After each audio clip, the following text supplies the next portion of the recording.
erega bagucometseho Petero yiyumanganya nkaho nta nuko yakase. Uba barokore benshi bariyumanganyije, muzi abantu mwakomerekeje, abantu barashize, ariko kuko bahuye na Yesu akabomora inguma mwifashe nkaho ntacyo mwakoze. Nuko ari Yesu wabomoye, naho ubundi bari bashize. Mutagira ngo hari abandi batuma amateraniro aba, ni wowe ubwawe, ni wowe iteraniro ryabereye.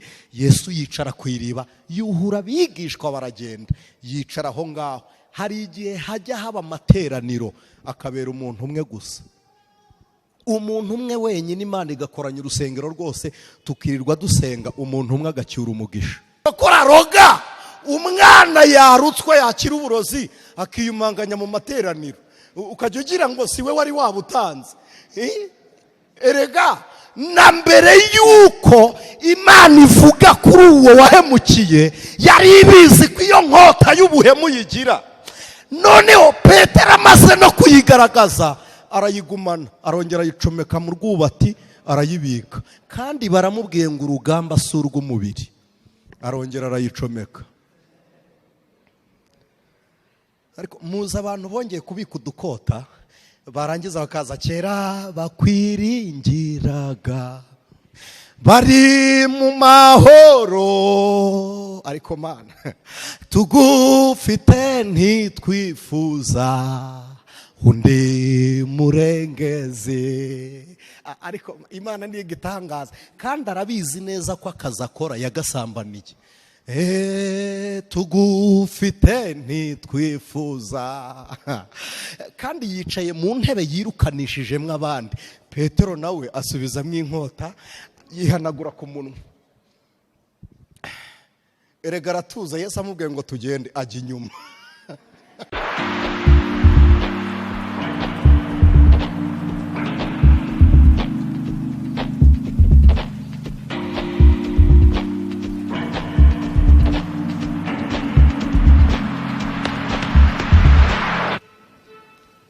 Murakoze cyane rwose, Imana ibahe umugisha.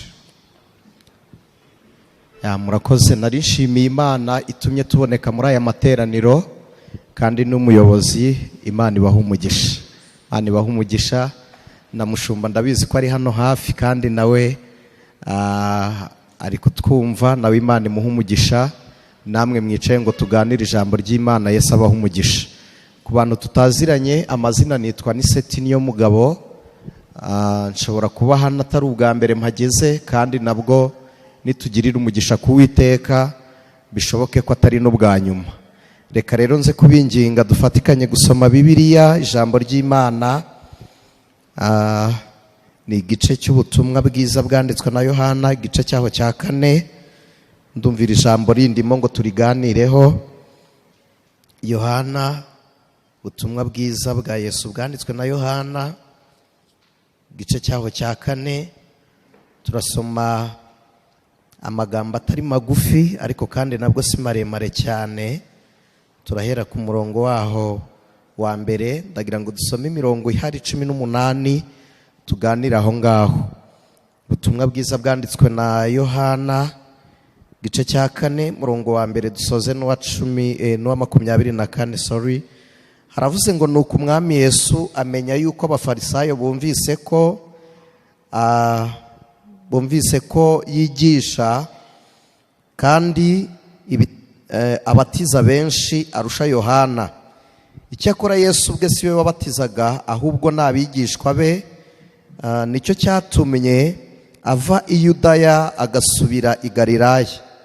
Yiyumvamo ko akwiriye kunyura i Samariya, nuko agera mu mudugudu w'i Samariya witwa Sukara, bugufi bw'igikingi Yakobo yahaye umwana we Yosefu. Kandi aho hari iriba rya Yakobo. Nuko Yesu ananijwe cyane apfa kwicara kuri iyo riba. Hari nk'isaha 3. Umusamariyakazi aza kuvoma. Yesu aramubwira ati, mpa utuzi two kunywa, kuko abigishwa be bari bagiye mu mudugudu kugura ibyo kurya. Umusamariyakazi aramusubiza ati, ko uri umuyuda nkaba umusamariyakazi, uransaba amazi ute? Icyatumye abaza atyo ni uko abayuda banenaga abasamariya. Yesu aramusubiza ati, iyaba wari uzi impano y'Imana ukamenya n'ugusabye amazi uwo ari we, nawe uba umusabye nawe akaguha amazi y'ubugingo. Undi ati, databuja ko udafite icyo uvomesha, n'iriba rikaba ari rirerire, none se ayo mazi y'ubugingo wayakurahe? Mbese ye uruta sogokuruza Yakobo wadufukuriye iri riba kandi akaba yaranywaga amazi yaryo ubwe n'abana be n'amatungo ye? Yesu aramusubiza ati, umuntu wese unywa aya mazi azongera kugira inyota, ariko unywa amazi nzamuha ntazagira inyota rwose iteka ryose, ahubwo amazi nzamuha azamuhindukiramo isoko y'amazi adudubiza kugeza mu bugingo buhoraho. 15. Umugore aramubwira ati, databuja mpa kuri ayo mazi ntazagira inyota kandi ntazagaruka kuvoma hano kuko ari kure. Yesu aramubwira ati, genda uhamagare umugabo wawe maze ugaruke hano. Umugore aramusubiza ati, nta mugabo mfite. Yesu aramubwira ati, uvuze ukuri yuko udafite umugabo, kuko wari ufite abagabo 5, n'uwo ufite ubu si uwawe, ibyo byo ubivuze ukuri. Umugore aramubwira ati, databuja menye yuko uri umuhanuzi. Ba sogokuruza bacu basengeraga kuri uyu musozi, namwe mukagira ngo i Yerusalemu niho hakwiriye gusengerwa. Yesu aramusubiza ati, mugore nyizera, igihe kizaza ubwo bazaba batagisengera data kuri uyu musozi cyangwa i Yerusalemu. Dore mwebwe musenga icyo mutazi, ariko twebwe dusenga icyo tuzi, kuko agakiza kava mu Bayuda. 23.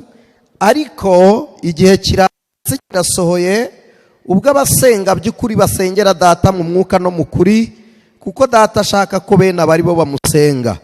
24 ariho dusoreza, haravuze ngo Imana ni umwuka, n'abayisenga bakwiye kuyisengera mu mwuka no mu kuri. Amen. Mwakire neza iri jambo ry'Imana. Imana ishimwe ku bw'aya materaniro. Njya nkunda kubivuga, kimwe mu migisha abizera tugira, mu migisha tugira mu isi, ni uko tugira uburyo tuganiramo n'Imana yacu. Bibiliya ivuga inzira nyinshi umuntu aganiramo n'Imana, ariko zose zihurizamo no gusenga. Rero buri muntu wese waje gusenga muri aya materaniro, Imana iguha umugisha, kandi icyo ufite ku mutima wawe ushaka kuganira n'Imana, Imana ikumvire. Tuzirikanye na bene data bari online bakurikiye aya materaniro kuri YouTube, mwese aho muri, Imana ibaha umugisha. Dusomye ijambo ry'Imana mu butumwa bwiza bwanditswe na Yohana, ngira ngo nkuremo insanganyamatsiko ivuga ngo kunywera ku iriba ry'amazi y'ubugingo. Iyo tuvuga iriba cyangwa isoko, buri muntu wese abyumva vuba, ariko kandi ndagira ngo mbibutse ko umuntu wese wavomye siko ashira inyota. Hari abavoma ntibanywa ayo bavomye, hari n'abasenga bakavuga iby'umwuka n'umwuka akabarondora, ariko ntabamara inyota mu by'ukuri, ntibanywere kuri iryo riba. Ugasanga umuntu aracyagira inyota y'ibyaha, kandi Bibiliya iravuze ngo unywera kuri iri riba ni iriba ry'agakiza. Kristo yavugaga, aravuze ngo unywa ku mazi nzamuha ntazagira inyota ukundi, ngo ari kunywera ku iriba, reka mvuge ku mariba yose asanzwe, azongera agira inyota, ari kunywa ku mazi Kristo azamuha. Uyu murongo wa 14 ndawukunda cyane, aravuze ngo ariko unywa amazi nzamuha ntazagira inyota rwose iteka ryose, ahubwo amazi nzamuha azamuhindukira mu isoko y'amazi adudubiza kugera mu bugingo buhoraho. Amen. Imana ishimwe. Iki gitabo cyanditswe na Yohana mbibutse ko Bibiliya ivuga abayohana batatu banditse ubutumwa bwiza. Hari uwitwa Mariko, Bibiliya iravuga ngo yahimbwe Mariko, ni Yohana.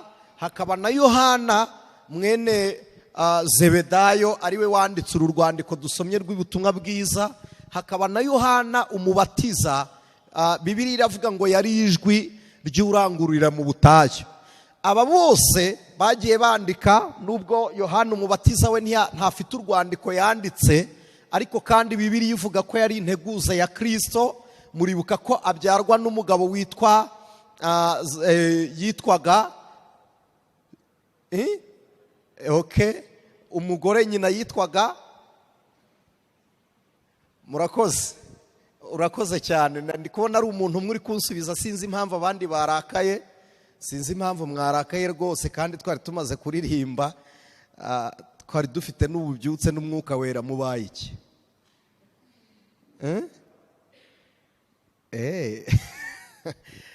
Murakoze. Abyarwa n'umugabo witwa Zakariya, wari umutambyi, ariko kandi ku mugore witwaga Elizabeth. Ndumva ashaka kuvuga kuri iri riba, kandi ndabizi ko iri riba ry'amazi y'agakiza niryo riba ryonyine tujya tuvomaho tukanyurwa. Ni ukuri ndagira ngo mbabwire ko dufite ibyifuzo byinshi ibyo mwanditse biri kuri telefone, ibiri heshye. Utavomye kuri iri riba ry'agakiza, utavomye kuri iri riba ry'agakiza, byose byakwahagiza. Ibyo wabona byose utaravomye ku iriba ry'agakiza byakwahagiza. Ariko kubw'iri riba Uwiteka Imana akumara inyota. Kubw'iri riba Imana ikumara inyota. Uyu Zakariya, Bibiliya iravuga ngo yari umutambyi. Nk'uko abatambyi babigenzaga bajya gutamba, bakoraga ubufindo bakarebamwo uw'Imana itoranya akajya gutamba. Abatambyi bari mu byiciro bitatu. Icyiciro cya mbere cyari cy'abatambyi b'abasore bangana nka n'iseti hano, n'aba bene data bamaze gusirimba. Ntabwo abantu bose bakoresha imbaraga zingana n'izo dukoresha, ntabwo bangana imbaraga na Trezor, oya. Buri muntu wese afite imbaraga kandi zikora mu gihe cye. Rero abatambyi bari mu byiciro bitatu. Abatambyi b'abasore, hakabamo abo batambyi b'abasore nibo bakubitaga ibitambo hasi. Babaga bafite imbaraga zijisha intama cyangwa ibimasa, bakabikubita hasi. Ariko iyo bamaraga gukubita igitambo hasi, immediately babaga bagiweho n'urubanza rw'igitambo bagushije hasi. Imana igahita ibabaraho icyaha. Bakaba bakeneye abandi batambyi bacinja, bavusha amaraso, bagakerera cya gitambo. Bamara kugikerera, ya maraso y'igitambo amenetse agakuraho ibyaha abakubise igitambo hasi. Yamara kubakuraho icyaha, bamwe bayamennye bo bagasigarana icyaha cyo kumena amaraso.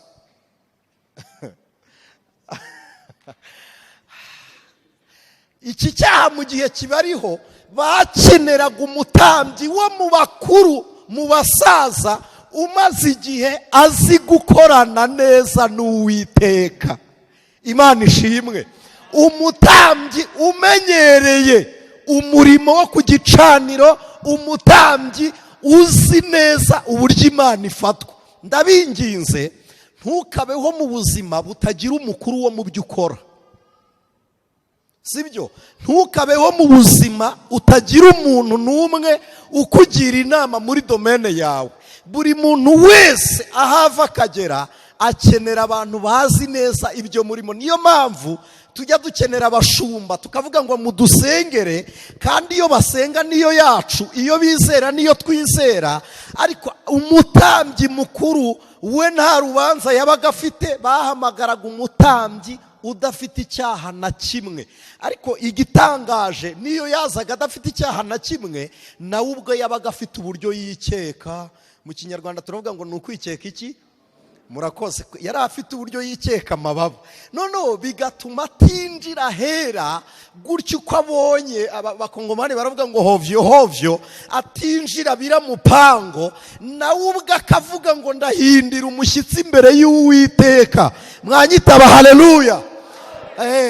Hakenerwaga undi wubaha Imana, udafitanye ikibazo nayo, utakubise intama y'abandi hasi, utigeze uvusha amaraso, hagakenerwa uwo mutambyi, bagakora ubufindo. Uw'Imana itoranyije niwe babwiraga ngo injira ahera. Bakoreshaga ikanzu bita efode, yabaga iriho amabuye abiri, iryitwa turimu na erimu.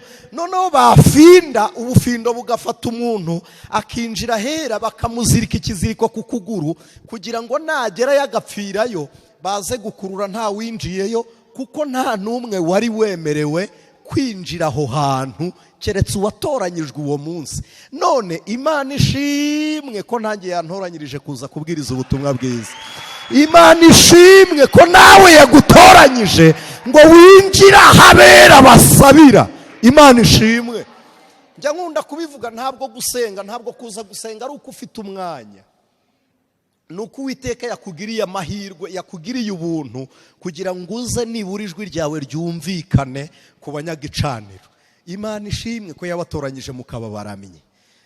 Ntabwo ari uko muzi kuririmba, oya, ahubwo nuko Uwiteka, kuko Imana iduhamagara tutazi gukorana mba, ikadushoboza kugira ngo amakamba yayo izayaduhera ubuntu gusa.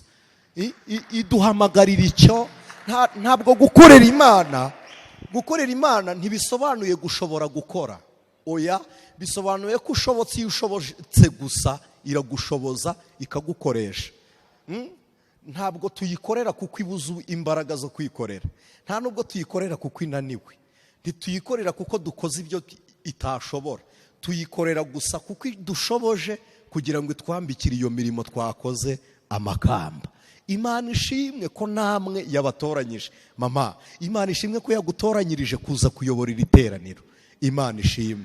Ntabwo ibi bintu bipfuye kuza gusa. Uretse iriba ridudubije rituruka mu rubavu rwa Kristo, iri riba ryonyine niryo ritumaze inyota, tuza nta mwuma. Iri riba ryonyine ni naho hacitse akarembo twinjiriyemo. Tujya dukunda kuvuga ngo Aburahamu, ngo sogokuru w'abizera, mujye mubara abizera mutibariyemo, mwebwe mubarirwa muri Aburahamu muturutse mu rubavu rwa Kristo. Kuko iyo hatariho Yesu, Aburahamu ntabazi. Niko Yesaya yahanuye, yaravuze ngo nubwo Aburahamu atatuzi, Isirayeli nawe ntatwemere, ngo ariko Mana wowe uri data wa twese. Rero iri riba ryonyine niryo riba tunyweraho. Imana ishimwe. Niryo riba ritaberaho intonganya, niryo riba imfubyi zinyweraho zigasonzoka zigashira inyota, niryo riba umupfakaza anyweraho akagubwa neza. Imana ishimwe. Ubufindo bufata Zakariya, ajya ahera hahera, arenga umwenda wari ukingirije ahera, arinjira agera ku ntebe y'Uwiteka, aho yagombaga gutambira igitambo cy'uwo munsi. Arimo aratamba igitambo, marayika ashima amasengesho ye. Marayika ashima amasengesho, umubavu urazamuka, umwotsi uzamuka neza rwose, umwotsi urazamuka, amasengesho yashimwe. Hanyuma Imana ireba Zakariya, iravuga ngo nubwo waje gusenga, hari icyo nawe unkeneyeho. Nubwo wasabiye abandi ukaza mu izina ry'Abisiraheli bose, ariko nawe ndakurebye mbona ugira agahinda ko mu mutima, umaze iminsi nta mwana, washaje Zakariya. Noneho ikintu cyanantangaje kuri iyi nkuru, Zakariya nibwo bwa nyuma yarabonetse ajya gutamba, ntiyongeye kuzasubirayo, ubufindo ntibwongeye kuzamutoranya. Imana iravuga ngo nubwo wasabiye abandi, ariko mu mutima wawe nawe nabonyemo agahinda. Imana iramubwira ngo Zakari, nguhaye umwana w'umuhungu, ugiye kubyara umwana w'umuhungu. Zakariya areba marayika Gaburiyeli, aramubwira ngo ntabwo uzi Elizabeth, ntabwo muzi umugore wanjye. Aramubwira ngo uwo mwana ntabwo twamubona, umugore wanjye arashaje. Mwari muzi ko ubwenge bw'abantu benshi buhakanira Imana aho bavuganira nayo. Zakariya ari imbere, ari kumwe na marayika face to face, ari gutamba mu izina ry'Abisirayeli bose, yinjiye ahera, nta n'umugayo Imana imubonaho. Ariko Imana iramubwiye ngo ugiye kubyara, ahita ahindukira aravuga ngo hoya, Elizabeth arashaje, ntabwo nzigera mbyara. Sinzi umuntu turi kumwe turi kuvugana hano, ariko ndagira ngo nkubwire kuba ubwenge bwawe butareba iby'Imana izakora, ntibisobanuye ngo ntizakora. Ntabwo bisobanuye ngo ntabwo izakora. kuba wowe utazi inzira imana izanyuramo ntibivuze ngo imana ntizaza. Kuza izaza. icyo imana izi ni kimwe, ni uko izi ko yavuganye nawe. ibindi wowe wacika intege, bakurwanya, waba utuye he, wakwimuka, wajya hehe, icyo imana yavuze iragisohoza. icyo imana yavuze ijya igisohoza. Imana ishimwe, Imana ishimwe. icyo imana yavuze ijya igisohoza. iyo imana isezeranije irasohoza. Zakariya marayika aramureba aravuga ngo uyu musaza uri kumpakanya hari ngewe utumwa n'uwiteka, ko Bibiliya iravuga ngo ni nge marayika Gaburiyeli uhagarara imbere y'intebe y'uwiteka, narinje kukubwira isezerano ry'uko uwiteka asezeranye nawe ko azaguha urubyaro. Marayika areba umusaza uri kumuhakanya aravuga ngo uyu musaza nasohoka hano arajya kugusha Elizabeti, nava hano atizeye aragusha Elizabeti. Ariko muzi ko hari abarokore benshi, hari abakizwa benshi, hari abakirisitu benshi. Imana ijya yima ibihamya by'amasezerano kugira ngo mutagusha abandi bari hanze. Imana ikabagira kimyatuka kuba kiziwe ukaba ikiragi. Marayika agubanya ururimi rwa Zakariya aramubwira ngo uzavuga ari uko ibyo byasohoye. Hari agakorasi tujya tuvuga ngo Zakariya we ntiyari kuvuga atari yabona aca amarenga gihe nikigera zatobora. Ariko hari Zakariya mwicaranye umubwire ngo byange bikunde uzavuga. Byange bikunde uzavuga. Haleluya.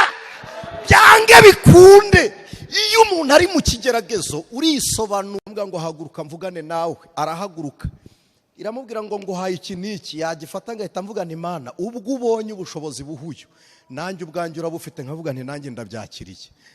Nanjye ndabyakiriye. Ubundi nta muntu n'umwe utakagombye na rimwe kuremesha ibitangaza muri we, ahubwo ikibazo ni uko duhakanira Imana aho ikorera. Zakariya aramubwira ngo ntabwo byakunda, Elizabeth arashaje kandi koko yari yaracuze. Reka mbabwire, urebye kuri konte yawe yamaze kugera muri menopause.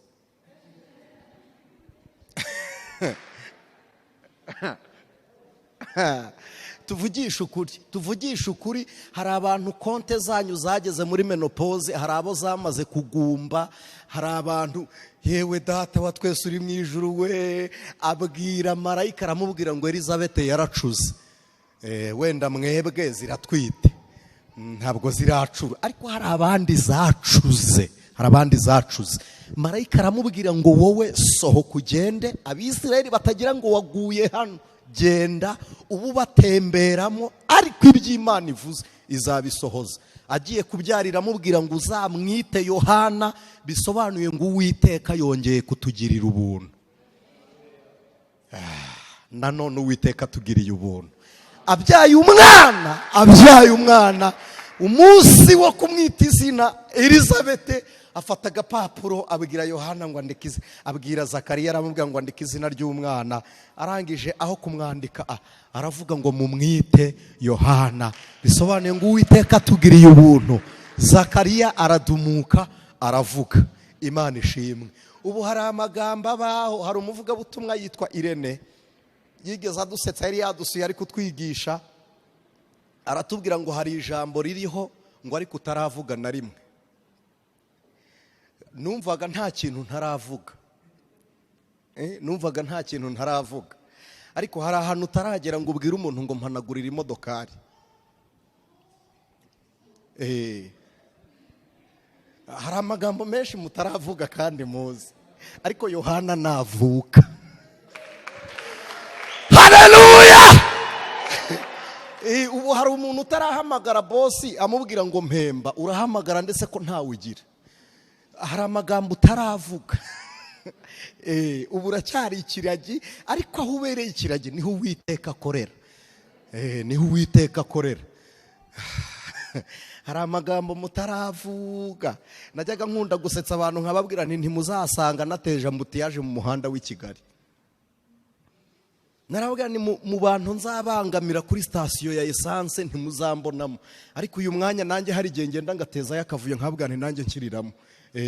Hari ijambo utaravuga, ariko iyo Zakariya iyo Yohana avutse riravugwa byanze bikunze.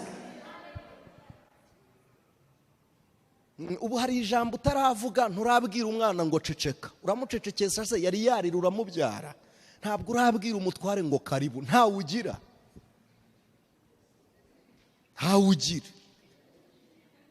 Ntawe urabwira ngo karibu, reka da. Ariko Yohana navuka.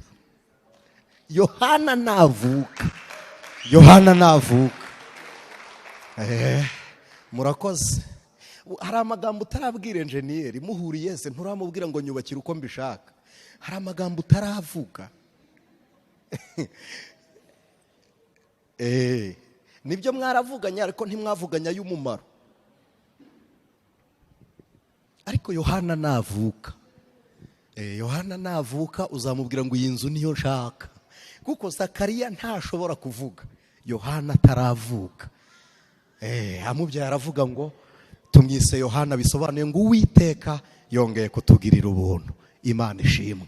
Muri iri teraniro tutitaye ku wazindutse n'uwaje nyuma, tutitaye ku muntu uri butahe mbere n'umuntu uri butahe nyuma, Uwiteka akugirira ubuntu. Uwiteka yongere akugirire ubuntu. Imana ishimwe. Uwiteka akugirira ubuntu. Imana ishimwe. Reka nihute. Uwo ni Yohana umwe, wa kabiri n'uyu wanditse ubutumwa bwiza. Uyu Yohana wanditse ubutumwa bwiza ndamukunda, mu bigishwa ba Yesu ndamukunda cyane. Uyu Yohana yabanje kuba ari umuhungu wiyumva, agasore k'akanyembaraga kari karanize, gafite ubwenge, afite amaraso yihuta ya gisore, avuga ijambo ryose ashaka. Iwabo kwa Zebedayo bari basobanutse, ari abarobyi b'umwuga bitunze nta n'ikibazo. Kandi uyu Yohana yari afite umuvandimwe we witwaga Yakobo. Aba bose bakagira nyina witwaga Sarume. Sarume yari umugore mwiza uzi neza igikwiriye abahungu be. Niba mubyibuka, muribuka ko Sarume yasanze Yesu, aramubwira ngo abasore banjye. Yarebye ko Yakobo agenda iburyo bwa Yesu, areba na Yohana ibumoso, aravuga ngo ubundi ko bagendana, ko ndi nyina, reka muhe urubyaro rwanjye, aba bana azabagabira icyo ashaka. Arebye Yesu aravuga ngo ibyo ari byo byose, tugeze mu gihe cyo kwima ingoma y'amahoro, ugiye kuzana ubwami muri Isiraheli. Aravuga ngo ariko reka nsabire abahungu banjye intebe.